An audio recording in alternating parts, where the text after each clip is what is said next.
Assalamualaikum warahmatullahi wabarakatuh. Hai, apa kabar nih semuanya? Di masa pandemi ini, tetap jaga kesehatan ya teman-teman. Di kesempatan kali ini, aku ingin membahas pajak penjualan atas barang mewah atau lebih dikenal PPNBM. Berdasarkan undang-undang yang berlaku di Indonesia, PPNBM merupakan pajak yang dikenakan pada barang yang tergolong mewah yang dilakukan oleh produsen yaitu pengusaha untuk menghasilkan atau mengimpor barang tersebut dalam kegiatan usaha atau pekerjaannya. PPNBM tentu memiliki prinsip dan pertimbangan pemungutannya. Berikut beberapa pertimbangan mengapa pemerintah Indonesia menganggap bahwa PPNBM sangatlah penting untuk diterapkan. Pertama, agar tercipta keseimbangan pembebanan pajak antara konsumen yang berpenghasilan rendah dengan berpenghasilan tinggi. Kedua, untuk mengendalikan pola konsumsi atas barang kena pajak yang tergolong mewah. Ketiga, perlindungan terhadap produsen kecil atau tradisional. Keempat, mengamankan penerimaan negara. Dan perlu diingatkan, dalam prinsip pemungutan PPNBM ialah hanya satu kali saja.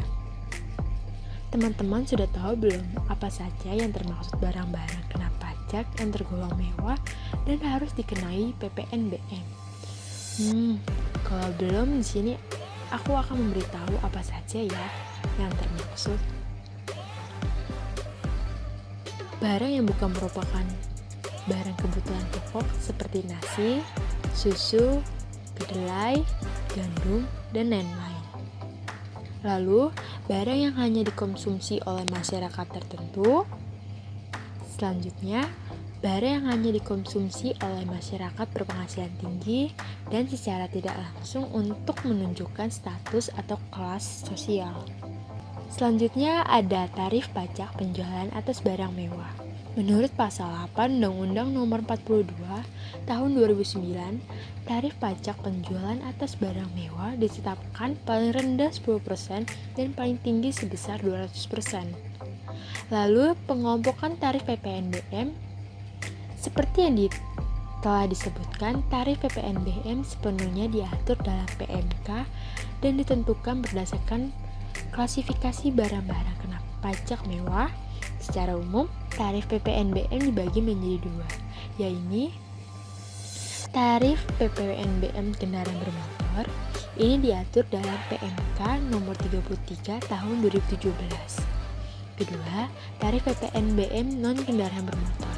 Ini diatur dalam PMK nomor 35 tahun 2017. Dan terakhir, saya akan membahas perhitungan dan pelaporan PPNBM.